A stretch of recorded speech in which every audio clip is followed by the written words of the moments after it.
The following episode of Heroes of Light and Fanfiction has been brought to you by Nintendo of America's Censorship Division. Got a swimsuit you think is too skimpy? Then send it to us and we'll make it even worse. Censor it. Yes. Yes, this is totally censoring it. It totally doesn't make it look worse. Oh, wait a minute. The swimsuit's still showing! Ah, that's better. Nintendo of America's Censorship Division. We hate swimsuits like 4Kids hates rice balls. Unless they're worn by this guy. We now return to your regular scheduled programming. Unless there are any swimsuits in this video. Are there? Are there? Rest assured, if there are, we'll be the first to know. When you're at the beach, we'll be watching you. Sorry about that. I really don't see what the point of censoring that was. Seriously, it's like the most stupid censorship I've ever seen outside of 4Kids. And again, it actually makes it even worse. But anyway, let's move on with the downloadable chapters with downloadable chapter number 2, Assassins. Yeah, you can probably guess what's going to happen in this one. This one's probably the most interesting of all of the downloadable chapters. This is set pretty much right after the events of Shadow Dragon, and this line right here, see this line? This line, I love the way they localize this line. It just sounds so awesome. The original literal Japanese translation is pretty much the same gist, it just sounds really dull and boring, but the way they did that sounds great. And, as you can tell by the music, the portraits and the characters on the bottom screen, we're going to be playing as Aramia's band of side-quest mini-bosses this time. And we'll be going after the Soothsayers. Most of them vanquished by Marth in the previous war. That was Chapter 3 of Shadow Dragon. Yeah, regarding the Soothsayers, their localized name I like a lot better than the Japanese name for them, but they actually pretty much mean the same thing. Soothsayers comes from Samsooth Sires, in other words, children of the Samsooth Mountains, pretty much. The Japanese version tried to invoke this by calling them, they call them Samesians, which I think is supposed to mean, like, you know, American, Australian, you know, denizens of a certain place, but it sounds really stupid in English, so, I'm glad they changed that. Anyway, so, Klein is still concerned about, what was that, Arabia? Kill them all? Good idea! Katarina, you're acting surprisingly creepy. Speaking of which, I probably shouldn't be referring to her as Katarina for this chapter. Despite the fact that she still says it in her name tag, you'll see none of the other characters refer to her as this, and this is for good reason. She actually hasn't taken up that alias yet, story-wise. So, yeah, she's actually Einar now. So, anyway, and, well, are you sure you're not related to Ashnan? So, anyway, I guess they just couldn't be bothered to change Katarina's name tag. I guess just not to confuse the player. Okay, I'm just going to take a short pause here to explain this. While the other assassins' names remain the same, well, we don't know about Kleiner since she didn't actually show up or got mentioned in Awakening. But, yeah, Roro's name has been localized since this translation patch came out. Roro is now known as Legion, which I think sounds a lot cooler, personally. I know some people think it's a bit weird, but, I will admit that, I do find it a little strange that it's also, the name of a really creepy recurring boss in the Castlevania series, which, yeah, now that I've seen that, I can't really look at this guy the same way again. But anyway, I still think it's pretty cool, so at this point, I'm going to be referring to him as Legion from now on, and whenever you read his name in dialogue, just read it as Legion, basically. I really don't know if the Heroes of Shadow are going to release a new translation patch that has all the localized names. There aren't many. The only real ones for this game are Chris, the default My Unit name, being spelt with a K now. Yes, to make it more gender neutral in case they're female. Katarina is the same, and Malice, yes, I already talked about that in BS Chapter 3, and this guy. Basically, that's all the changes. Marth's title of Hero King is the same, it just has a hyphen in it. I'm pretty sure that's all. Oh, yeah, there might be stuff to do with the Shield of Seals. I don't know which name they decide to go with on that one. I will actually need to play more of Awakening before I've fully decided on that. But anyway, right, that's probably all I need to say here. Though, I do have to give the localizers a lot of credit with Legion's speech here. They actually localized a lot of his dialogue very, very similar to how the official localization of his DLC Conversations in Awakening went. Seriously, just go and read his DLC Conversations in Awakening. They're perfectly in character with what he says in this game, which is really just goes to show how much of an amazing job the translation team of this game did. So yeah, I really can't give them enough credit for that. That's really great. Like, you know, when they nail pretty much an official localization spot on, I mean, well, I guess she's kind of taking the lead, but technically speaking, Katarina, Ine, is in fact your lord in this chapter. You can let Kleine get killed without any, problems, really. Right then, let's go! Just a heads up, I apologise if the video skipped a bit there. I actually had to re-record the intro to this chapter separately, because for some reason my original recording just, like, failed for some reason. So, yeah, I had to re-record that separately from the rest of the chapter, so if that's out of sync with this thing, then, yeah. Anyway, you'll see that we have, Katarina, Kleine, and lots and lots and lots of legions. Yeah, this is quite amusing in this chapter. We actually get to control not only the original legion, well, actually, or at least probably the original legion. You can never really tell. In fact, he can't even tell. But anyway, possibly the original Legion, and a whole bunch of his clones. Yeah, the clones all have the exact same stats as him, but you can tell them apart from the real one, because the real one has the Immortal Axe in his inventory. All the clones just have vulneraries. Alright, those two heroes up there are a major threat.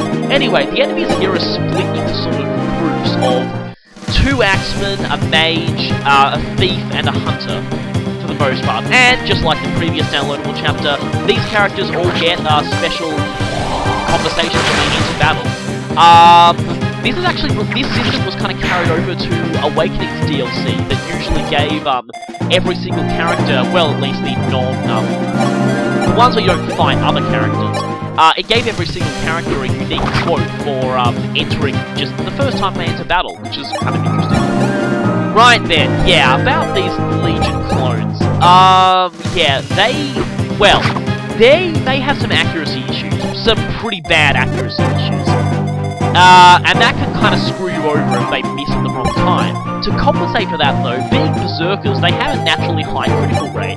So, basically, for every time a miss with them screws you over, you'll probably get a fluke critical that really helps you.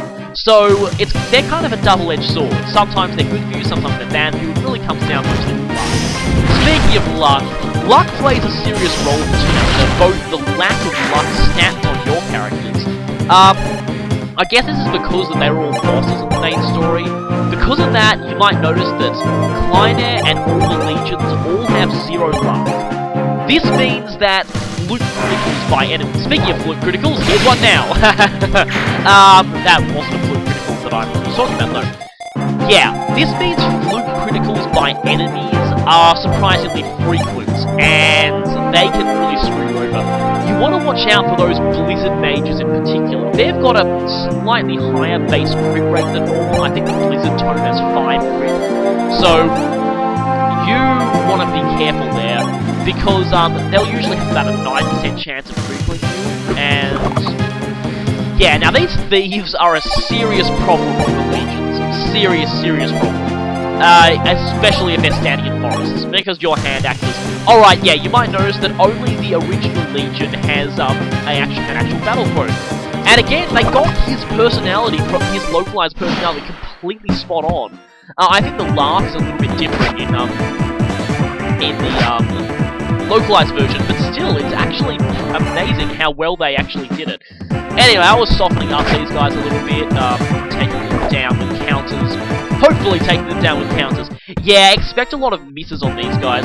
Also, the Legions do not have the best defense out of everything, so they're going to be taking quite a lot of hits too, because they can't really dodge crap either. You might think that's... Well, the thing is, oh, damn it. The thing is, the game seems to lead you towards, treating the Legion clones expendable. Actually, only the original Legion has a death quote as well. So, yeah, if you got, oh, wait a minute, I'll just interrupt this, because, Athena is back. And this brings up quite a lot of interesting questions. By the way, the whole Viva thing, that's actually what she said back in her original introduction in Shadow Dragon in Chapter 6X, so that's actually quite a nice callback. Anyway, looks like we're getting a new character. So, Athena has joined with the exact same stats and growth she had in the main story, but a really tricked out inventory. You'll notice she can also speak to both Katarina and Katarina. She also comes with a silver sword, a Woodale, that's pretty great, and a couple of potions, which you really should use as soon as possible because they last for the entire chapter. There's really no reason to hold on to these. Yeah, they give a +2 bonus to one particular stat that lasts for the entire chapter. And since this is really only one standalone chapter, then really... sorry. Yeah, you're really encouraged to use them as soon as you can. The potions returned in Awakening with pretty much the exact same effect, except you can now buy them from shops. I remember in my Awakening playthrough, I bought a couple of them quite early on, and I never ended up using them. Yeah, I don't know what that thing is with me. I have a similar issue with X items in the Pokemon games. I just rarely find myself actually using them. I don't know, just subconsciously some part of me just likes to rely on my own character's abilities rather than items like that. Now, here we see a very major problem with Athena. She can't double. She can't double pretty much anything. Yeah, her speed is so low she can't even double those barbarians. That is really annoying. She pretty much can't double just about anything on this map, so she relies on crits from that Woodale to actually do damage, which is actually really annoying, and it makes her a whole lot... I don't know, a whole lot less useful than she should be. And hey, we got an instant... Well, that would have been an instant kill anyway. Nice job, game, for giving me the fluke crit when I didn't need it. Why does that always happen? It's not just exclusive to Fire Emblem, believe me. Anyway, let's take this guy down. One more hit, and I believe one of our melee axes should do the job. Just watch your Legion's HP. Now, Katarina can heal, but of course, there's only one of her, and often she needs to be attacking, because she's actually the best attacker you've got on this map. Pretty much. Right then. Gotta be careful of Athena, because she tends to die quite quickly. Yeah, when you got her back in the prologue, she was amazing, but now, not so much. And then she returns in the main story, and she's just so under-leveled. Again, I really think what they should have done with Athena is, they should have made like Wallace in Fire Emblem 7 and forced her to promote during the prologue. That way, when she rejoins, she's a pre-promoted Swordmaster, which kills two birds with one stone. It kills the problem of her being under-leveled. And it also solves the issue of there actually being no pre-promoted Swordmasters in this game. One of the few classes where there isn't a pre-promote, actually. Now, yeah, Athena can talk to both Katarina and Katarina for some extra dialogue, and just explaining basically why she's here.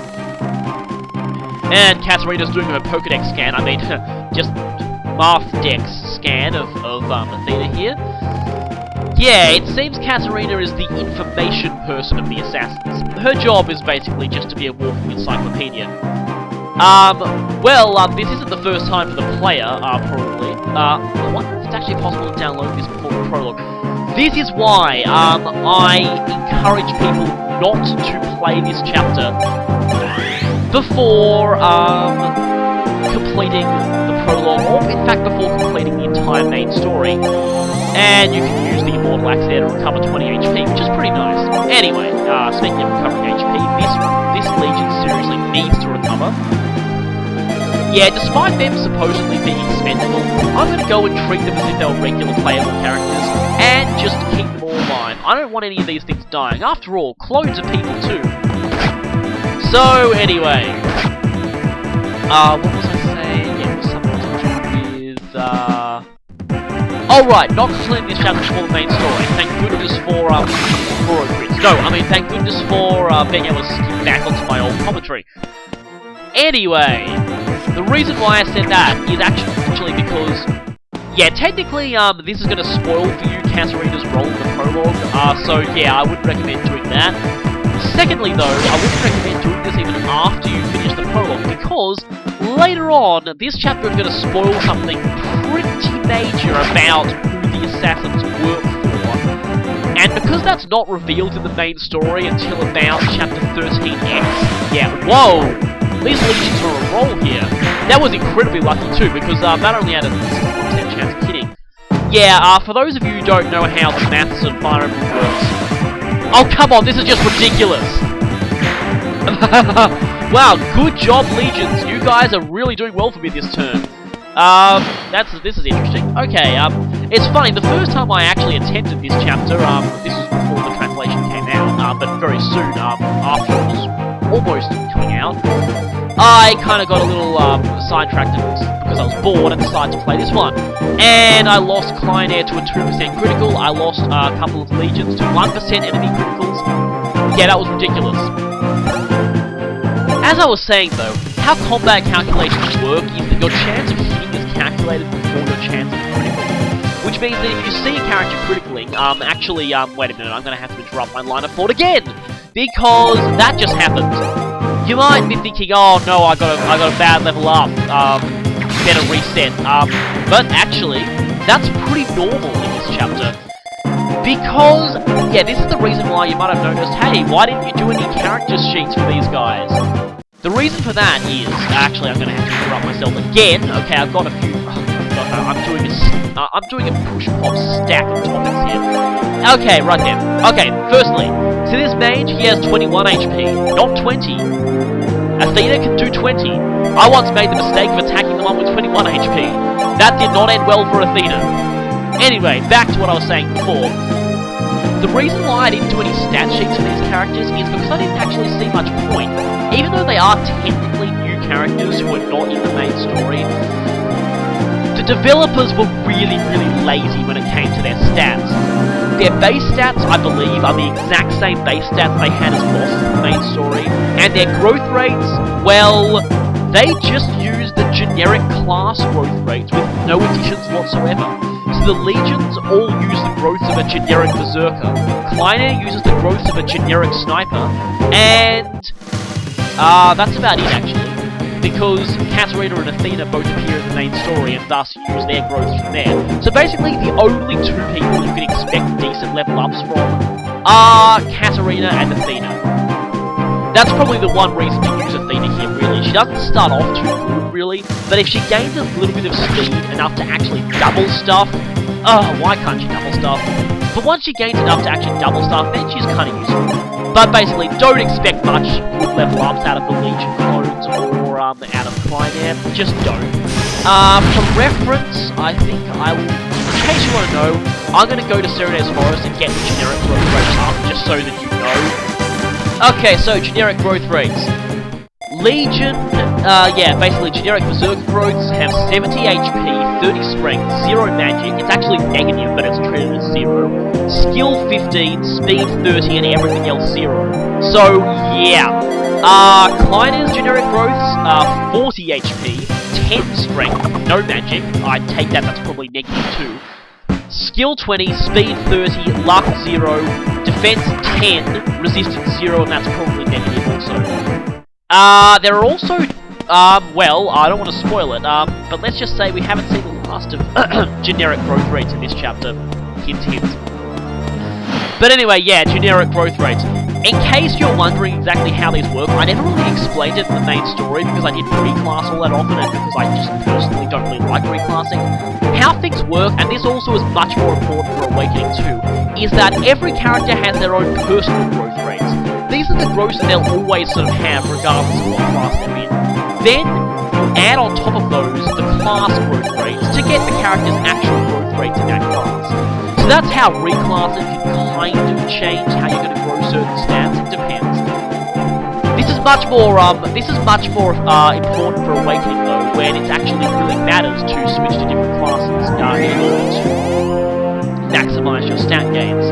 But in this game, you really don't have to worry about it. Also, quite a few of the classes have negative growth rates. Basically, that's subtracted from your base growths.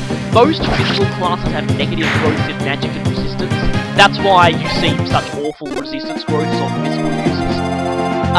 There are a few characters who start with oddly high magic base growths, which Cecile is one of them, and that's why she actually does pretty well reclassed to mage. She actually has a better magic growth than most actual starting mages, really.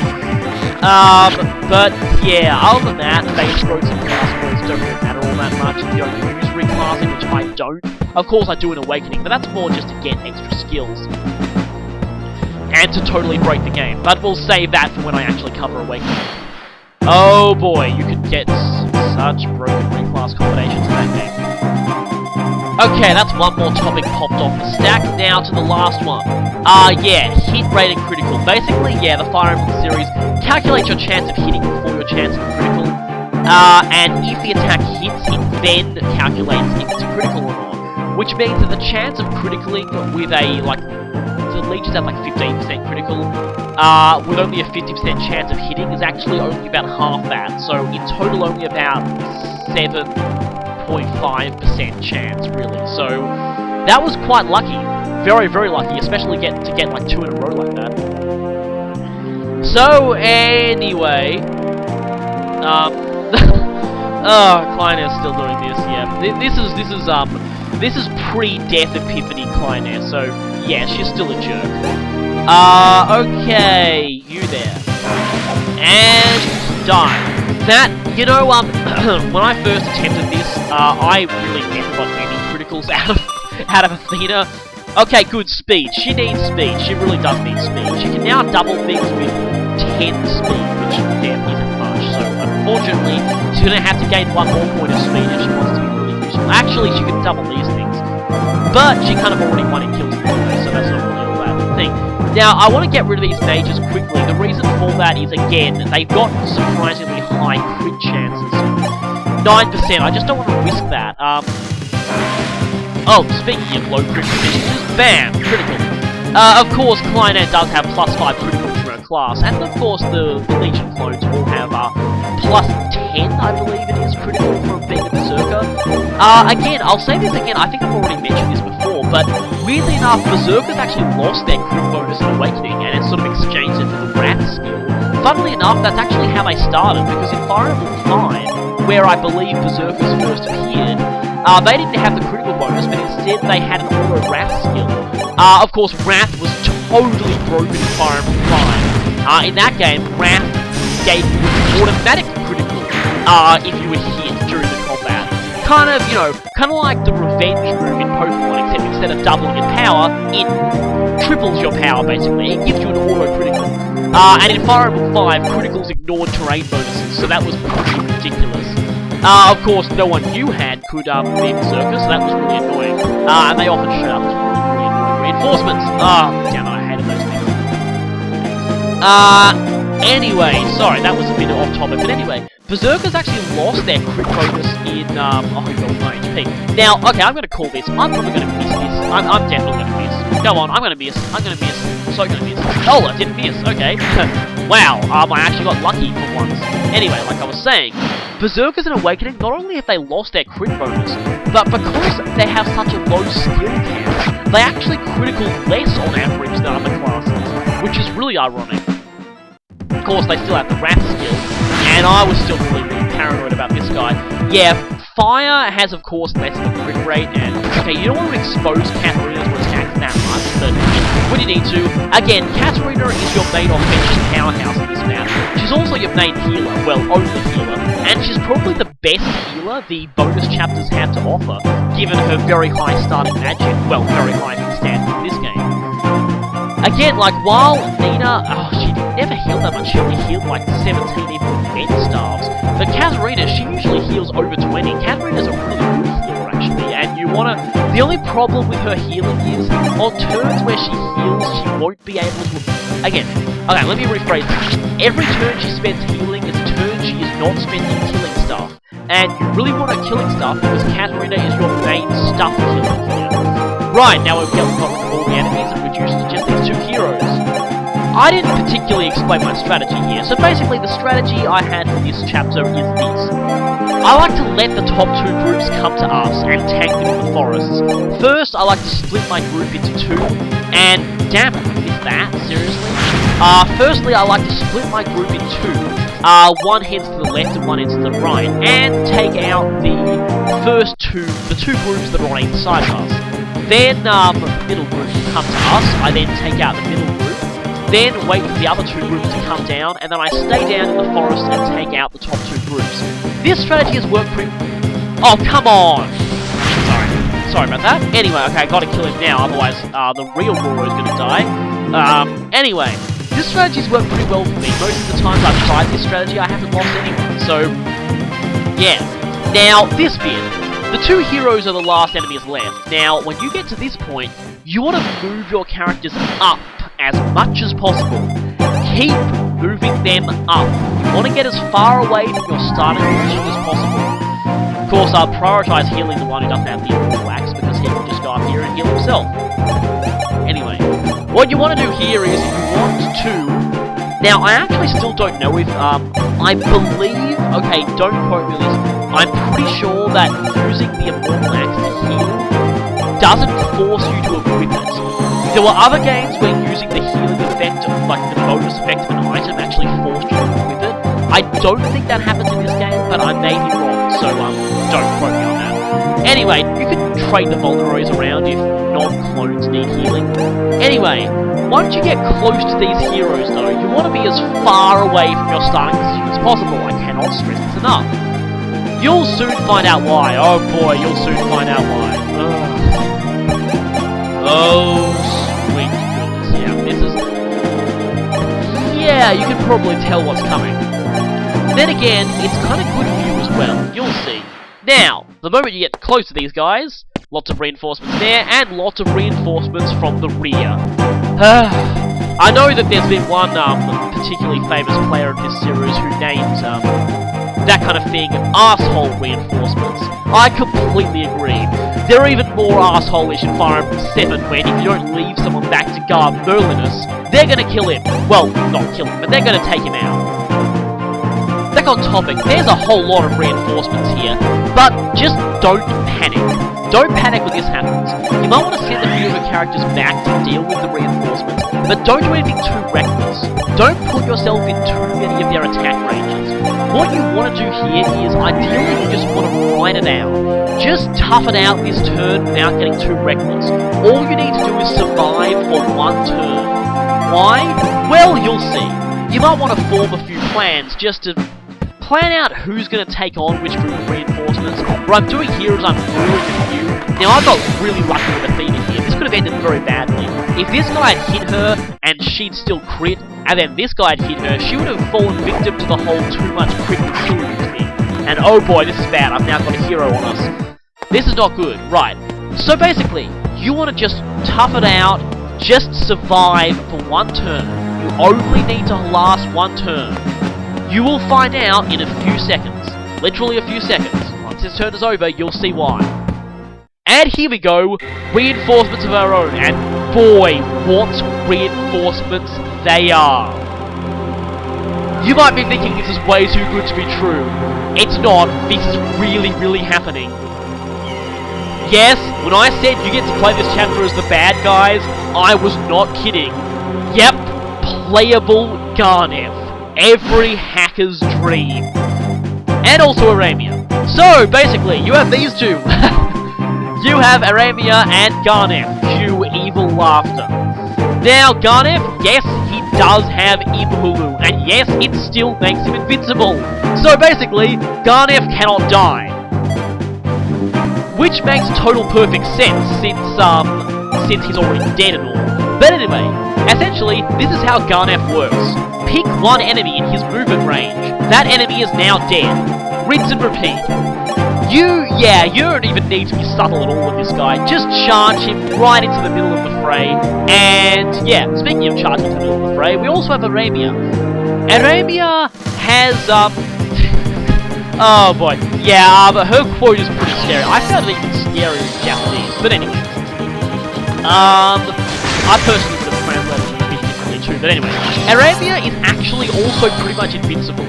She's not literally invincible like Garnet is, but as long as her Nosferatu tome holds out, you pretty much don't have to worry about her dying at all. Because, seriously, yeah, and Garnet time. Oh boy. This is not going to end well. And yes, he still has his battle theme from the main story. Of course, unless you haven't figured it out by now, Garnev's battle theme is actually tied to his tome. So basically, Starlight also has that effect.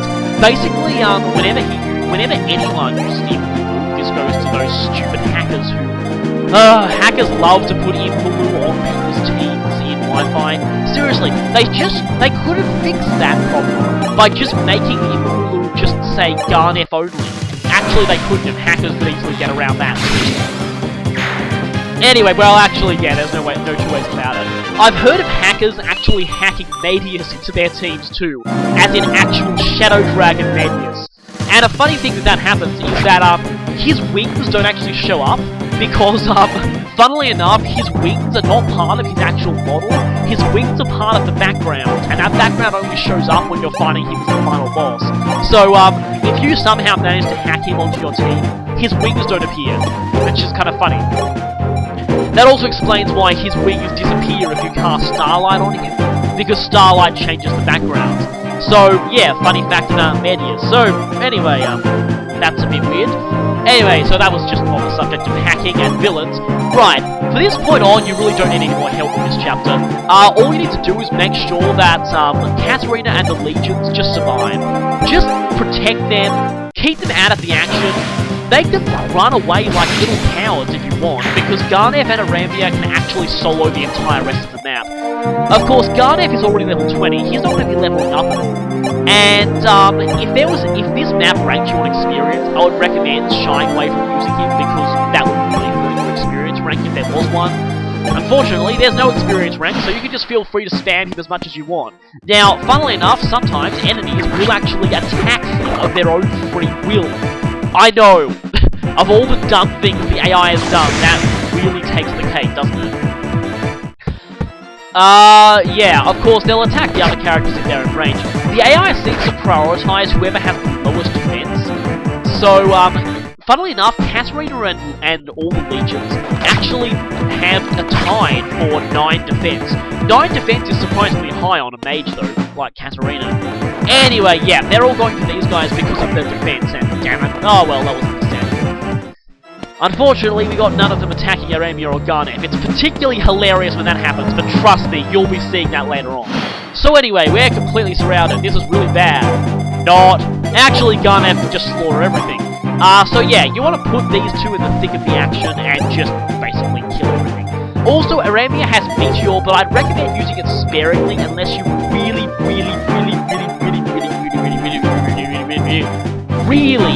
need to kill someone, or else someone else is going to die. Because if she equips Meteor, she won't be able to counterattack at close range. This tactic is actually exploitable when you're fighting against her as a boss.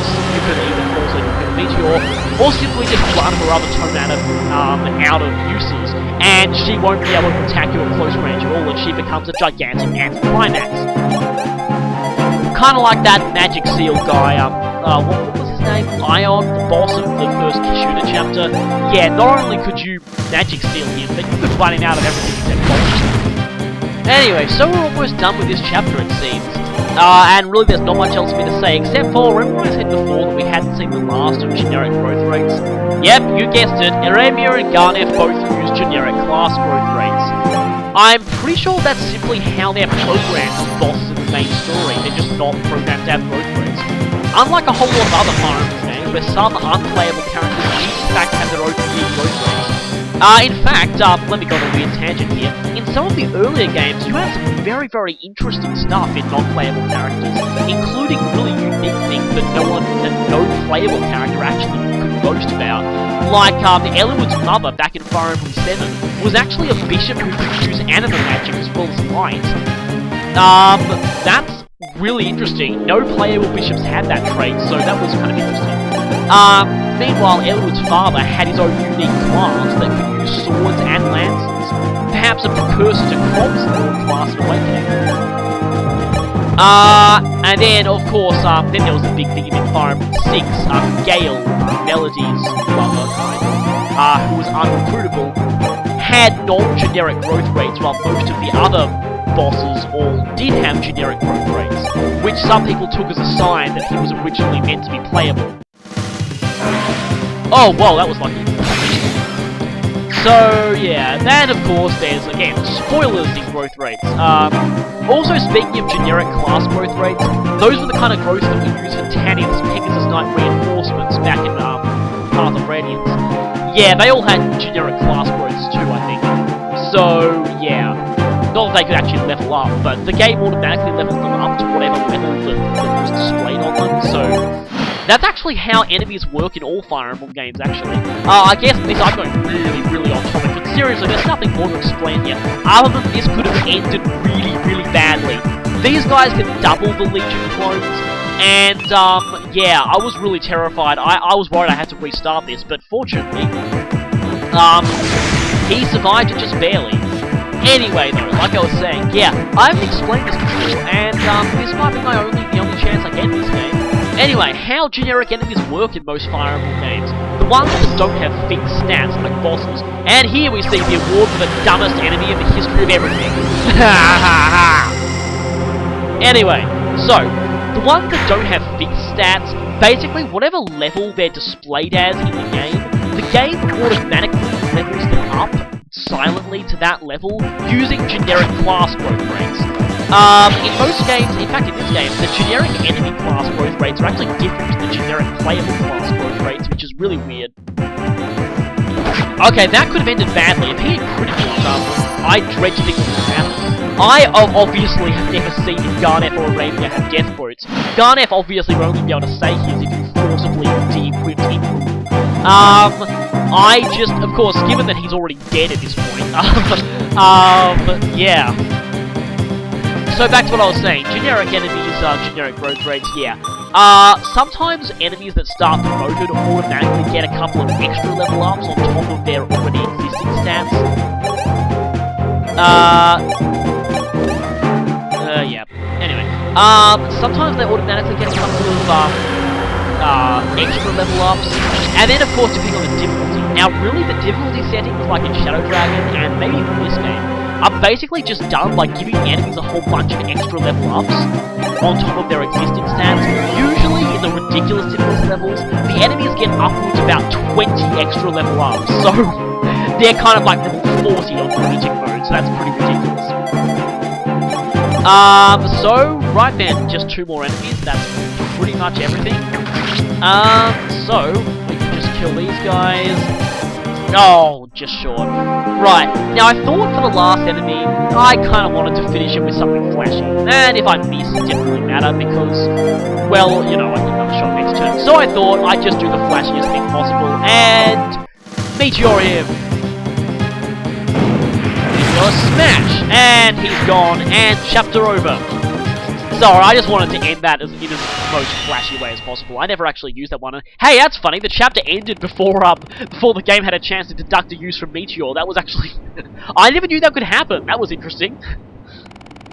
So, anyway, composing myself again. That's the end of this chapter. But that's not all. This chapter has some very, very interesting plot details. In particular, 1 or 2 things that I never actually realized before. Like, seriously, this adds quite a bit of depth to some of the plot revelations regarding these guys. So anyway, apparently they just stole a bunch of stuff, and furniture is artwork, really? Well, I guess it can be sometimes. And... interesting.